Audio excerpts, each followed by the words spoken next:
मीरब और मुर्तसिम के दरमियान जो अख्तलाफात थे वो मज़ीद बढ़ जाने की वजह से दोनों के दरमियान अलहदगी हो चुकी है, यानी कि वो इसे छोड़ के जा चुकी है, लेकिन फ़िलहाल तो उसको नहीं पता होता है।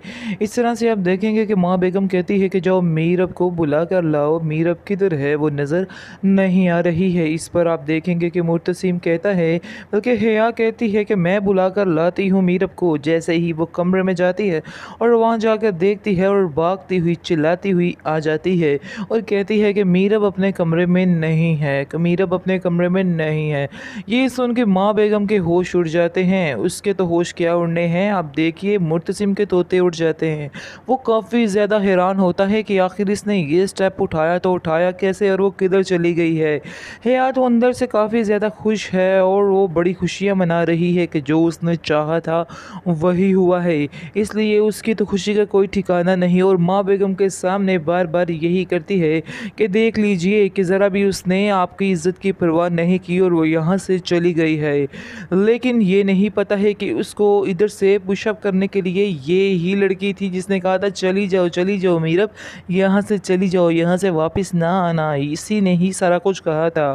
आप देखेंगे कि बहुत ज़्यादा वकास भी रो रहा है। जब उसको पता चलता है तो वो आता है और कहता है कि मेरी बेटी कहाँ है, मेरी बेटी कहाँ है। इस पर आप देखेंगे कि माँ बेगम कहती है कि हमें क्या पता हो कि तुम्हारी बेटी कहाँ है, ये तो उसकी तरबियत थी जो आज निकल कर सामने आ गई है।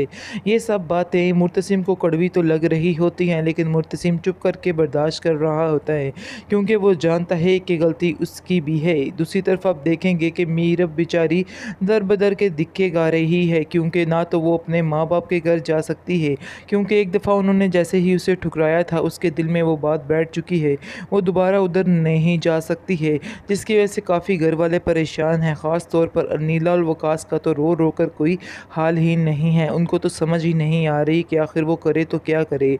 लेकिन आप देखेंगे हया साथ साथ ब्रेन वॉश कर रही है माँ बेगम का और इसको कह रही है कि इसने तो आपकी इज़्ज़त की धज्जियाँ उड़ा दी हैं, इसको ये चीज़ नहीं करनी चाहिए थी। मीरब ने आप लोगों के साथ बहुत बुरा किया है।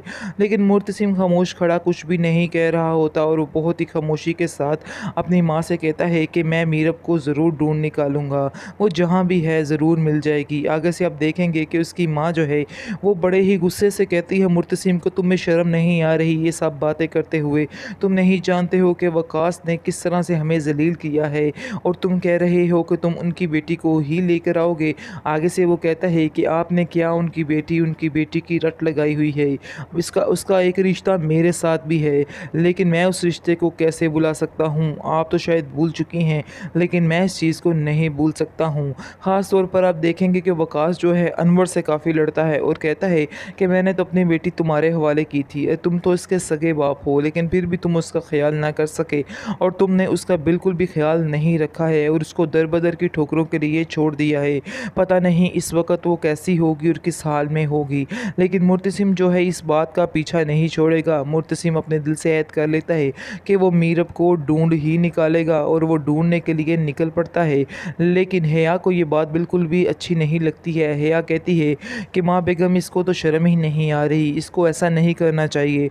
ये जानता भी है कि किस तरह से आप सबको वो जलील करके यहाँ से गई है, लेकिन फिर भी उसके पीछे पीछे घूमने की कोशिश कर रहा है और उसको ढूंढने की कोशिश कर रहा है, क्योंकि आप लोगों को तो उसे ढूंढना चाहिए ही नहीं। ये बहुत बड़ी गलती कर रहा है। इस पर आप देखेंगे कि माँ बेगम कहती है, हाँ बात तो तुम्हारी ठीक है, लेकिन ये किसी के काबू में आए तो फिर की बात है। अनवर जो है वो माँ बेगम के हाथों कुछ भी नहीं बोल रहा और वो कुछ ना बोलने पर मजबूर हो चुका है। लेकिन ऐसी भी क्या मजबूरी कि उसको अपनी बेटी से ही दूर कर दी, उसकी मजबूरी ने उसको अपनी बेटी से ही दूर कर दिया हो। आप देखेंगे कि मुर्तसिम जो है वो कहता है कि मैं उसको ढूंढ ही निकालूंगा, चाहे वो जहाँ कहीं भी हो। मीरब और मुर्तसिम के दरमियान जो अख्तलाफात थे वो मज़ीद बढ़ जाने की वजह से दोनों के दरमियान अलहदगी हो चुकी है, यानी कि वो इसे छोड़ के जा चुकी है, लेकिन फ़िलहाल तो उसको नहीं पता होता है। इस तरह से आप देखेंगे कि माँ बेगम कहती है कि जाओ मीरब को बुला कर लाओ, मीरब किधर है वो नज़र नहीं आ रही है। इस पर आप देखेंगे कि मुर्तसिम कहता है, बल्कि हया कहती है कि मैं बुला कर लाती हूँ मीरब को। जैसे ही वो कमरे में जाती है और वहाँ जाकर देखती है और भागती हुई चिल्लाती हुई आ जाती है और कहती है कि मीरब अपने कमरे में नहीं है, मीरब अपने कमरे में नहीं है। ये सुन के माँ बेगम के होश उड़ जाते हैं। उसके के तो होश क्या उड़ने हैं। आप देखिए मुर्तसिम के तोते उड़ जाते हैं। वो काफ़ी ज़्यादा हैरान होता है कि आखिर इसने ये स्टेप उठाया तो उठाया कैसे और वो किधर चली गई है। हया तो अंदर से काफ़ी ज़्यादा खुश है और वो बड़ी खुशियाँ मना रही है कि जो उसने चाहा था वही हुआ है। इसलिए उसकी तो खुशी का कोई ठिकाना नहीं और माँ बेगम के सामने बार बार यही करती है कि देख लीजिए कि ज़रा भी उसने आपकी इज़्ज़त की परवाह नहीं की और वो यहाँ से चली गई है।